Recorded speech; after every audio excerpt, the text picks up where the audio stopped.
If I told you that a team with Gayle, Virat Kohli, KL Rahul, Shane Watson, AB de Villiers, Yuvraj Singh and Mitchell Starc had 0 trophies, you'd probably laugh at me. But that team exists, and its name is RCB. Despite all the big names it has housed over the years, Royal Challengers Bangalore have failed to win the IPL in any of the 15 editions played so far.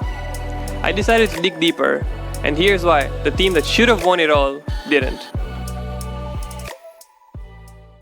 Let's start with the obvious.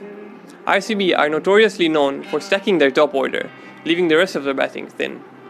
The graph here shows the percentage of runs that Virat Kohli, Gayle and AB de Villiers, or as I like to call them, the Big Three, have scored over the years, and the respective position that RCB placed in that year.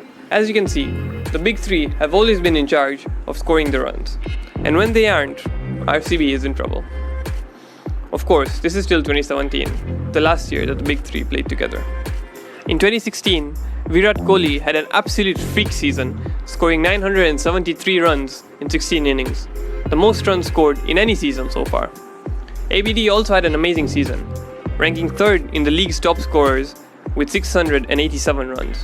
In that year's final, Gayle and Kohli gave RCB a huge start, scoring 112 for the loss of 0 wickets after 10 overs, chasing 209. But by the end of the 14th over, the Big Three had departed, leaving 60 runs to be chased in 6 overs, with 7 wickets in hand, plus KL Rahul and Shane Watson at the crease. And the rest, well, is history. To be honest, I don't know what the RCB management smokes every year before the auctions, because it does not seem like they have any strategy going into it. Actually no, my bad. They do have a strategy. Buy 3 big batsmen and pray. In the early years, it was Gayle, Kohli and ABD. Now, it's Faf, Kohli and Maxwell, on whom they've spent 33 crores this season. Let's take the season after the 49 all-out incident that happened in 2017. RCB did what any compulsive buyer would do. They went out and bought the same players that destroyed them. In 2018, they brought Wokes in for 7.4 crores, Umesh Yadav for 4.2 crores, and both Nathan Coulter-Nile and Colin de Grandhomme for 2.2 crores. And I kid you not, those were the exact 4 bowlers who got all the 10 wickets that fateful night in Kolkata. I mean, I'm no expert in player auctions, but surely that is not how you buy your bowlers. Okay, so RCB rarely finds good players in the auctions. But when they do, you'd expect they would hold on to them, right? Wrong. In 2014, they bought Yuvraj Singh for 14 crores, the most expensive buy in that year's auction. And despite a really good year for him runs-wise, they just let him go the next year. Then, in 2015, they went for Dinesh Karthik, who cost them 10.5 crores. And after a poor showing in just his first season, they let him go as well. I mean, you don't let your star signing go after just 1 season, let alone 2 of them. This just shows that RCB had no foresight whatsoever.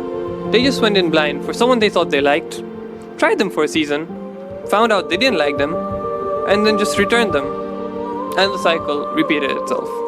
Some other players who were bought for plenty but failed to make an impact were Taimal Mills for 12 crores, Saurabh Tiwari for 7.36 crores, and Marcus Stoinis for 6.2 crores.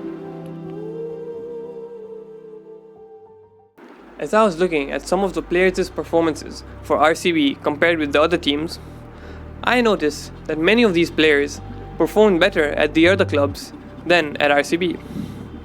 One possible reason for this may be poor player management. Let's take Shane Watson, for example, who was bought for a whopping 9.5 crores in 2016, presumably as a batting all-rounder. Taking a sample size from 2014 to 2020, he scored the least amount of runs in the years when he was with RCB. Since the top order was occupied, he was playing in the middle, coming in at 405. The very next season though, at CSK, he opened the batting, scored 2 centuries, and won a trophy with them. I'd call that a bit of a waste of a resource. Then we have Quinton de Kock, a classy left-hander who was all set to be Gayle's replacement in the 2018 season after the mega auction. However, after a poor showing, he was shown the gate in 2019. And can you guess what happened in 2019? QDK had his best season in the IPL with Mumbai Indians, not RCB. Being the Indian Premier League, one would assume that the number of quality Indian homegrown players that a team has determines that team's success. Therefore, teams would look to invest in young Indian players and groom them to become match winners. Over the years, RCB have stuck with some talented Indian players, such as Yuzvendra Chahal, Harshal Patel, Vinay Kumar, S. Arvind, Mohammad Siraj, and most notably Virat Kohli. But they've also let go of some quality Indian players who are just starting to settle into the squad. The first of these is KL Rahul, a Bangalore-born boy. In 2016, he had his breakout season, scoring 387 runs for his team. But after a missed season due to injury, RCB let him go in the 2018 mega auction. And the rest, well, is regret. Then there is Devdutt Padikkal, another Bangalore-born boy. After back-to-back incredible seasons, many RCB fans would have thought that they'd have found their opening batter for the years to come. But once again, in 2022's mega auction, RCB let him go in favor of Glenn Maxwell. Needless to say, RR swooped him from under their noses for 7.75 crores. And finally, there's Shivam Dube. After 2 decent seasons with RCB that resulted in a national side call-up, he was once again just let go by Bangalore in 2021, replaced by Shahbaz Ahmed. And I think we can all agree, looking at Shahbaz and Dube's performances this season, that RCB might have slightly misjudged that catch.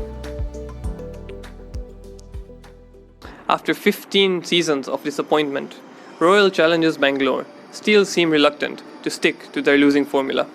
Their big three dependence in Maxi, Faf and Kohli is stronger than ever, leaving their batting thin with a middle order comprising of Lomror, Shahbaz and Suyash Prabhudesai.